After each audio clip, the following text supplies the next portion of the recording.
Red মুরগা of the day. Hello hello ঠাকুরমশাই, কে বলছেন? না আজ কি আপনার সময় হবে? কিসের ব্যাপারে বলুন তো? না আসলে আমি বাড়ি থেকে পালাবো, বুঝলেন, পালিয়ে বিয়ে করতে চলেছি। তা আমি কি করব? না মানে আপনি তো পুরুত। আজকে হবে না, আজকে হবে না, আজকে আমি পালিয়ে বিয়ে করতে আমি নেই। না মানে আপনাকে বিয়ে করতে হবে না, আমি বিয়ে করব আমার বয়ফ্রেন্ডের সঙ্গে। আরে বাবা হ্যাঁ বুঝতে পেরেছি, আমি আর কবার বিয়ে করব? একটা অসহায় মেয়ের বিয়ে দিতে পারবেন না পুরুত মশাই? আরে কাটবেন না কাটবেন না। আচ্ছা কোথায় থাকেন বলুন তো? মল্লিক পাড়ার কাছে। আচ্ছা আপনার বাবার নাম কি? জিমি। জিমি? উনি পুলিশ অফিসার। কি পুলিশ অফিসার আমার বাবা। না না, আমি তো পুলিশ অফিসারের মেয়ে আমি বিয়ে দিতে পারবো না।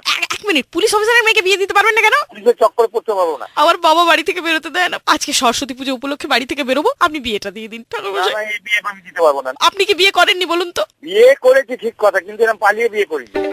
আপনি কি কাউকে ভালোবাসতেন না ঠাকুরমশাই? ভালোবাসে কি এরকম পালাতে হয় নাই? আপনি আপনার বাবাকে বুঝিয়ে বলুন। বাবা বুঝছে না তো। আপনার বাবা কি পুলিশ অফিসার ছিলেন? না। তাহলে আপনি বলুন আপনার বিয়েটা দেবেন কি, কোথায় আসতে হবে আপনি বলুন, আমি বেশিক্ষণ কথা বলতে পারবো না, প্লিজ ঠাকুরমশাই প্লিজ। আচ্ছা দাঁড়ান, আমি দেখছি, দাঁড়ান একটু ভেবে দেখি।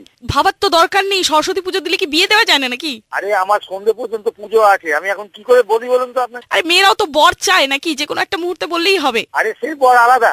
মানে আলাদা কি, বর তো বর। আরে সরস্বতীর কাছে বর চা মানে আপনি লেখাপড়ার জন্য বা গান বাজনার জন্য আপনি বর চাইবেন, আপনার বুদ্ধির জন্য। আর এটা কি বর? আপনি আমার বাবাকে ভয় পাবেন না, আপনি তো বিয়ে দিচ্ছেন, একটা পুণ্যের কাজ করছেন। আরে আপনাকে কতবার তো বলছি যে আমাকে বিরক্ত করবেন না, এখন আমাকে দুটো পুজো বাকি। আপনার কাছে কি ওই কটা ধুতি পাবেন আর গামছা পাবেন, বউয়ের জন্য শাড়ি পাবেন, আর একটা অসহায় মেয়ের বিয়ে দেওয়াটা আপনার কাছে জরুরি নয় ঠাকুরমশাই প্লিজ? আরে আপনি এইভাবে কাটবেন না, আমার এখন পুজো আছে, আপনি ফোনটা রাখুন, আপনি পরে ফোন করুন, আমি দেখছি। हेलो ठाकुरमशाई। हेलो। हैं? फोन काट दिया पंडित जी ने, एक बार फिर ट्राई करते हैं। হ্যাঁ হ্যালো ঠাকুরমশাই, ফোনটা কেটে দিলেন আপনি। আরে বাবা আপনাকে তো আমি বলছি আজকে আমি পুজোতে ব্যস্ত। আরে পুজোর মাঝে বিয়ে দিতে কতটা সময় লাগে? সেই তো মালা পরাতে বলবেন আর সিঁদুর পরাতে বলবেন, তাতেই তো হয়ে গেল। না আপনি কি আজ অব্দি কোনো পুলিশের মেয়ের বিয়ে দেননি? পুলিশের মেয়ে বিয়ে দিয়েছি, কিন্তু এরকম পালিয়ে নয়। আরে বাবা পালিয়ে বিয়েটাও তো বিয়ে নাকি? আর আজকে বিয়ের ডেট নেই। কেন বিয়ের ডেট নেই? আরে বাবা আজকে তো সরস্বতী পুজোর দিন, আজকে বিয়ের ডেট কোথায়?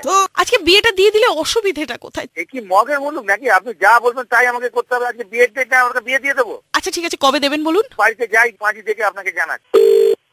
কি করছেন বলুন তো আপনি? ফোনে বিয়ে দেওয়া যায় না মানে, যদি আপনি বলেন ফোনে বিয়ে করতেও রাজি। আপনি কি সেইখান থেকে আমাকে বোকা টোকা বানাচ্ছেন নাকি? ঠাকুরমশাই আপনি রেডিও শোনেন? তা মাঝে মাঝে শুনি। তাহলে আমি রেড এফএম থেকে নীলম বলছি। হ্যাঁ ইয়েস। আমাকে বুঝিয়ে বলছেন? আরে বাবা। আচ্ছা আরেকটা লাস্ট প্রশ্ন, মা সরস্বতীর বাহন তো হাঁস, মুরগি কার বাহন? सुबह सुबह आपको भी मुर्गा बनाना हो तो 66935935 है ना?